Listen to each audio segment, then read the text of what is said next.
Pagkatapos manutok ng baril at matunton, umiyak sa press conference ang isang lalaking nasangkot sa road rage. Napagalaman pang tauhan siya ng Napolcom. Yan at iba pa sa frontline report ni Mobile Journal Alexis Ebue. Para po sa aking pamilya. Na siyang unang nakaramdam ng bigat ng aking pagkakamali. Matapos, masakit para sa akin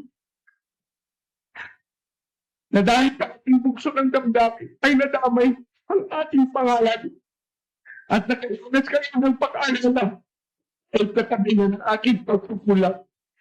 Ninyo ako hindi.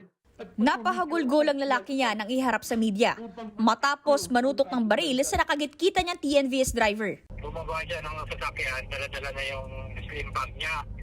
Hindi namin alam na may parin pala siya doon. Pinulungan ako. Nang sabi niya, gusto mo, itumba na kaya dyan. Nasa po sa video ang aktwal na paghuli sa kanya ng mga pulis sa EDSA Ortigas. Nakuha sa kanya ang baril. Napag-alamang nakainom siya at napag-alamang din isa pala siyang inspektor ng National Police Commission o Napolcom. Naikumpit yan, pansin, at hindi ng kapatawaran ang naganap na insidente sa kalsada. Naikupan kung pangabot ang aking pinakamalalim na kauman sa inyo at ang sa inyong pamilya. Nirelieve na siya sa pwesto habang gumugulo ang investigasyon. Dito naman sa Marikina, Fast and Furious ang pagtakbo ng isang jeepney driver.